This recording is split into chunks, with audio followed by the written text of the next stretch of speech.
सुल्तान नूरुद्दीन जंगी का आकाए दो जहान हज़रत मोहम्मद सल्लल्लाहु अलैहि वसल्लम के हवाले से एक इंतहाई सच्चा और अजीब वाक़या।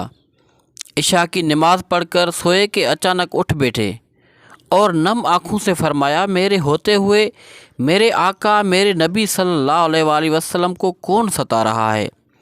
आप उस ख्वाब के बारे में सोच रहे थे जो मुसलसल 3 दिन से उन्हें आ रहा था, और आज फिर चंद लम्हों पहले उन्हें आया, जिसमें सरकार दो आलम ने 2 अफराद की तरफ इशारा करके फरमाया कि ये मुझे सता रहे हैं। अब सुल्तान को करार कहाँ था। उन्होंने अपनी फ़ौज के हमरा फौरी तौर पर दमिश्क से मदीने जाने का इरादा फरमाया।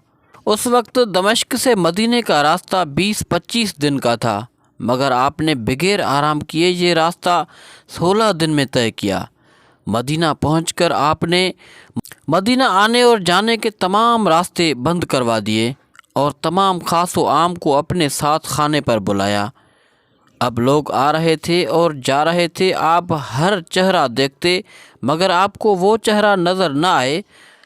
अब सुल्तान को फ़िक्र लाहक हुई और आपने मदीने के हाकिम से फरमाया कि क्या कोई ऐसा है जो इस दावत में शरीक न हुआ हो। जवाब मिला कि मदीने में रहने वालों में से तो कोई नहीं, मगर 2 मगरबी ज़ायर हैं जो रोज़ाए रसूल के करीब एक मकान में रहते हैं, तमाम दिन इबादत करते हैं और शाम को जन्नतुल बकिया में लोगों को पानी पिलाते हैं, जो अरसा दराज से मदीने में मुकीम हैं। सुल्तान ने उनसे मिलने की ख्वाहिश ज़ाहिर की। दोनों ज़ाहिर बज़ाहिर बहुत इबादत गुजार लगते थे। उनके घर में था ही क्या, एक चटाई और 2 चादर और ज़रूरत की अशिया कि यकदम सुल्तान को चटाई के नीचे का फ़र्श लरज़ता महसूस हुआ। आपने चटाई हटा के देखा तो वहाँ एक सुरंग थी। आपने अपने सिपाही को सुरंग में उतरने का हुक्म दिया। वो सुरंग में दाखिल हुए और वापस आकर बताया कि ये सुरंग नबी पाक सल्लल्लाहु अलैहि वसल्लम की कब्र मुबारक की तरफ जाती है। ये सुनकर सुल्तान के चेहरे पर गेज़ो गज़ब की कैफियत तारी हो गई। आपने दोनों ज़ायरीन से पूछा कि सच बताओ कि तुम कौन हो।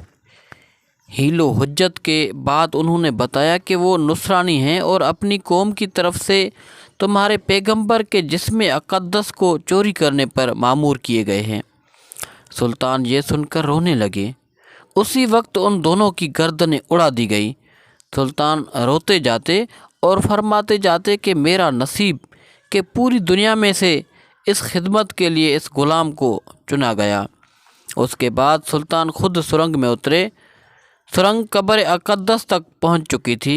उस नापाक साजिश के बाद ज़रूरी था कि ऐसी तमाम साजिशों का हमेशा के लिए ख़ात्मा किया जाए।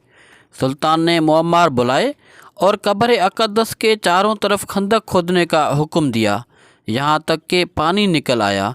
सुल्तान के हुक्म से उस खंदक में पिघला हुआ सीसा भर दिया गया। सीसे की ये खंदक आज भी रोज़ा रसूलुल्लाह सल्लल्लाहु अलैहि वसल्लम के गिर्द मौजूद है।